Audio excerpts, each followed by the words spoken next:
नमस्कार मित्रों, the Hindu mythology channel पर मैं आपका दिल से स्वागत करता हूँ। दोस्तों, हम बचपन से सुनते आ रहे हैं कि हमें, तुम्हें और इस पूरे संसार को भगवान ने बनाया है। लेकिन हम साइंस की माने तो इस संसार और इस प्रकृति का निर्माण अपने आप ही हुआ है। हमारे वेद पुराण ग्रंथ बाइबल कुरान की माने तो उसमें लिखा है कि संसार को भगवान अल्लाह चला रहा है। उसी ने यह प्रकृति और हम इंसानों को बनाया है। इन सब की बातें सुनकर सदियों से हम इंसानों के अंदर भगवान के प्रति सवाल उठते हैं कि यदि हमें भगवान ने बनाया तो भगवान को किसने बनाया? क्या भगवान सच में है या फिर ये एक अंधविश्वास है?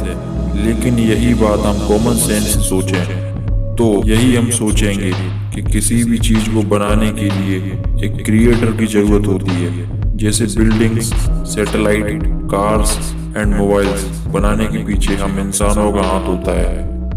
तो दोस्तों, इन्हीं सारे सवालों के जवाब आज इस वीडियो में हम जानेंगे कि क्या सच में भगवान है, क्या सच में उसका इस ब्रह्मांड में कोई अस्तित्व है। ईश्वर और उसकी क्रिएशन के बारे में इंटरेस्टिंग फैक्ट जानने के लिए हमारे साथ बने रहिए।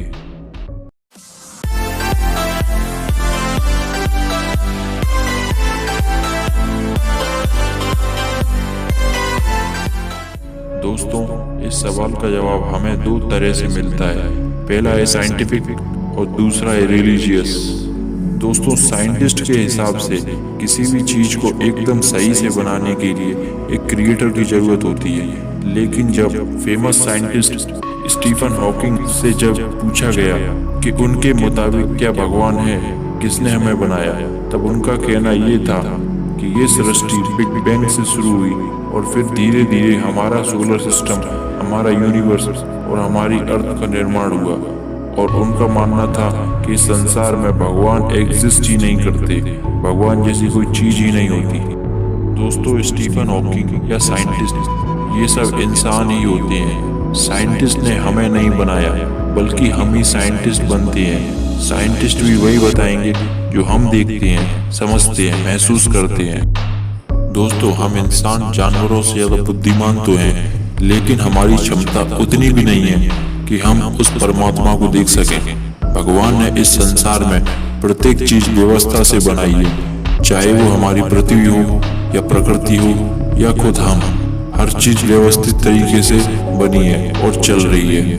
दोस्तों, आप खुद सोचिए, यदि बिग बैंग के धमाके से ये दुनिया और हमारी पृथ्वी बनी है तो फिर वो बिग बैंग किया किसने? पहला तो यही सवाल बनता है। चलो मान भी लिया जाए कि बिग बैंग से दुनिया बनी है, तो फिर पृथ्वी में ही सब चीजें जैसे ऑक्सीजन, वाटर, सनलाइट, दिन रात कैसे व्यवस्थित और सही तरीके से है? दोस्तों, बम फूटने से घर नहीं बनता बल्कि नष्ट होता है, तो फिर हमारी पृथ्वी और ब्रह्मांड कैसे बन सकता है? दोस्तों, आप खुद ही सोचिए, जिसने इस पूरे ब्रह्मांड को बनाया है, इस ब्रह्मांड में इतने अलग अलग तरह के ग्रह हैं। किसी में हीरे गिरते हैं तो किसी में सोना भरा पड़ा है तो कहीं बर्फ है, और हिंदू शास्त्रों में कई और सुंदर ग्रहों के बारे में वर्णन है। तो इतनी सारी सुंदर जगहों को छोड़कर भगवान हमारे मंदिरों में रहने क्यों आएंगे? क्यों इसी धरती पर जन्म लेते रहते? दोस्तों, एलन मस्क मार्स पर जीवन को और हम इंसान को ले जाने की सोच रहे हैं, लेकिन साइंटिस्ट को इतने सारे चैलेंजेस फेस करने पड़ रहे हैं। जैसे मार्स के पास खुद का एटमॉस्फेयर तो है, लेकिन ऑक्सीजन ना के बराबर है। और तो और सूरज की किरणें मार्स की सतह तक पहुंचती तो हैं, लेकिन वो रिफ्लेक्ट होकर वापस स्पेस में चली जाती हैं, क्योंकि मार्स का एटमॉस्फेयर बहुत पतला है। इसका मतलब वहाँ हमेशा सर्दी का मौसम रहता है। वहीं बात करें हमारी पृथ्वी की, हमारी पृथ्वी में बहुत मोटा थिक एटमॉस्फेयर है, जिस वजह से जब सूरज की किरणें पृथ्वी से टकराती हैं तो पृथ्वी का एटमॉस्फेयर सारे हीट को अंदर इंसुलेट कर देता है, यानी चादर की तरह ढक लेता है। इस वजह से पृथ्वी का टेम्परेचर मेंटेन रहता है। और ना जाने कितने सारे चैलेंजेस साइंस को मार्स पर फेस करने पड़ रहे हैं, लेकिन पृथ्वी में सारी चीजें जो जीवन को सही तरीके से चला सके वो सब भगवान ने व्यवस्थित तरीके से बनाया है। नहीं तो ब्रह्मांड में ग्रहों पर कहीं पानी है तो कहीं हवा नहीं, कहीं रात है तो कहीं दिन नहीं है, लेकिन पृथ्वी पर वो सब है जो जीवन जीने के लिए उपयोगी है। दोस्तों, किसी भी चीज को जानने के लिए उसके बारे में पढ़ना पड़ता है, जानना पड़ता है, समझना पड़ता है। यदि किसी को भगवान की डेफिनेशन ही नहीं पता तो ऐसा व्यक्ति यही सवाल करता है कि हमें भगवान ने बनाया तो फिर उनको किसने बनाया, कहाँ है भगवान, भगवान है तो दिखाओ। दोस्तों, मान लो आपने कोई बुक पढ़ी या देखी लेकिन उसमें ऑथर का नाम नहीं लिखा, तो आप क्या कहेंगे कि ऑथर एग्जिस्ट ही नहीं करता? जिस प्रकार ऑथर नॉवल के बाहर एग्जिस्ट करता है, उसी प्रकार टाइम स्पेस से भगवान परे है। उन्हीं से टाइम स्पेस की शुरुआत होती है और उन्हीं पर खत्म। भगवत गीता में श्री कृष्ण कहते हैं कि ये संसार मेरी बनाई माया है और मैं इस माया के कण कण में बसा हूँ। तो दोस्तों, भगवान को ढूंढने की जरूरत ही नहीं है, भगवान हर जगह मौजूद है। चाहे आप भगवान की मूर्ति पूजा करते हो या मन में हो या इंसान में भगवान देखते हो, भगवान सब जगह है, बस उस पर आपका अटूट विश्वास होना चाहिए। दोस्तों, भगवान को और अच्छे से जानने के लिए, समझने के लिए अब आप प्रकृति पर नजर डालिए। क्या आपको प्रकृति में कोई व्यवस्था नजर नहीं आती? हम इंसान ऑक्सीजन लेकर कार्बन डाइऑक्साइड छोड़ते हैं और वहीं पेड़ कार्बन डाइऑक्साइड लेकर ऑक्सीजन छोड़ते हैं। क्या ये व्यवस्था नहीं है? हम इंसान और पेड़ जिंदा रहने के लिए एक दूसरे पर डिपेंडेंट हैं, तो फिर क्या ये बस इत्तेफाक है? भगवान ने इस प्रकृति में पेड़ पौधे, ऑक्सीजन, वाटर, पहाड़, नदियां सब व्यवस्थित तरीके से बनाया, तो क्या बस ये इत्तेफाक है? दोस्तों, हम पहले अपने ही शरीर की बात कर लेते हैं। हमारे शरीर की हड्डियां, नस, ब्लड इतना बारीक से कैसे बना है? हमारा दिल, हमारी किडनी, हमारी आंखें और हमारा स्टोमच अपना अपना काम सही तरीके से कैसे कर रहे हैं? आप खुद सोचिए, क्या होता यदि ये सब में से कोई एक पार्ट्स हमारे शरीर में ना होता? तो क्या आज हम जिंदा होते? इस धरती पर इतने सारे जीव जंतु हैं, वो भी सब परफेक्ट तरीके से बने हैं, तो क्या ये सब इत्तेफाक है? साइंस भी कहता है कि इस यूनिवर्स में सब चीजें परफेक्टली मैथमेटिकली अरेंज्ड है, तो क्या ये भी इत्तेफाक है? जब हम इंसान घर या कंप्यूटर बनाते हैं तो उसमें कोई ना कोई कमी रह ही जाती है, लेकिन इस प्रकृति में कोई कमी नहीं है।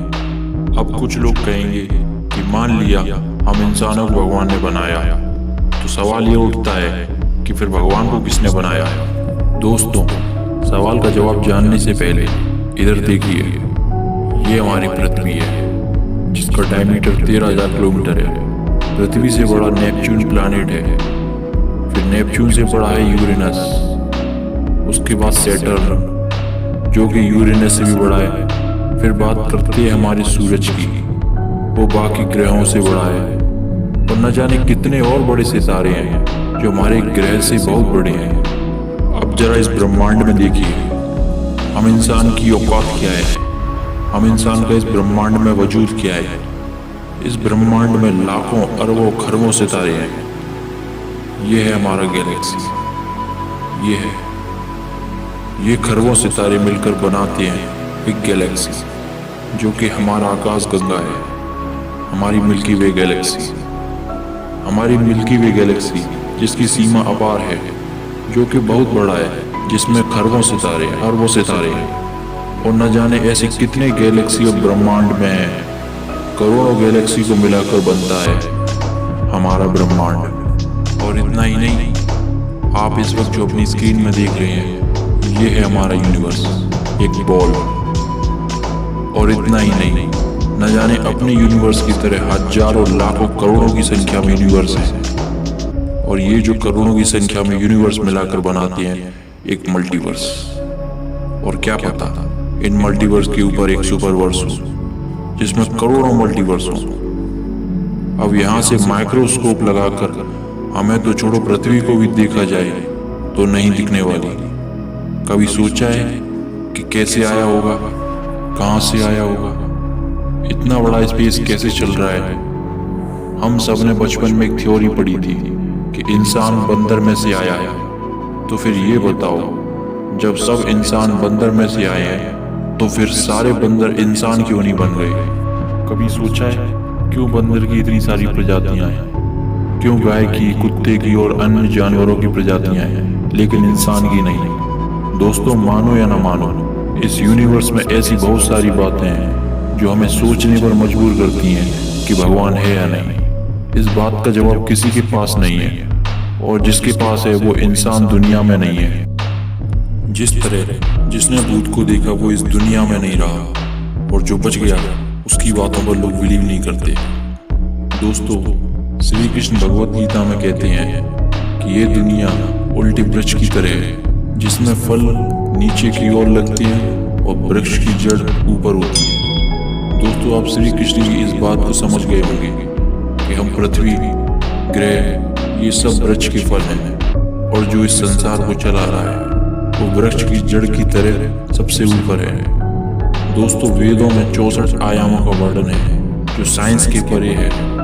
हमारा शरीर 3 आयामों तक सीमित है, लेकिन हमारी आत्मा दूसरे आयामों में जा सकती है, जैसे स्वर्गलोक, नरकलोक। दोस्तों, जैसे हमारा मोबाइल या कंप्यूटर 3 आयामों से बना है, ऊपर, नीचे, आगे, पीछे और दाएं बाएं, और हम उस कंप्यूटर या मोबाइल ऐप से कुछ भी करवा सकते हैं। ठीक वैसे ही भगवान किसी दूसरे आयामों में रहते हैं, और उनके बनाए इस संसार में जब भी अधर्म धर्म पर भारी पड़ता है, चारों तरफ पाप और कलेश बढ़ता है, तब भगवान इस धरती पर अवतार लेकर पाप का नाश कर अपने भक्तों की रक्षा करते हैं। दोस्तों, शायद आपको आपके सारे सवालों का जवाब मिल गया होगा। ये वीडियो अच्छी लगी हो तो इसे लाइक करें, अपने दोस्तों के साथ शेयर करें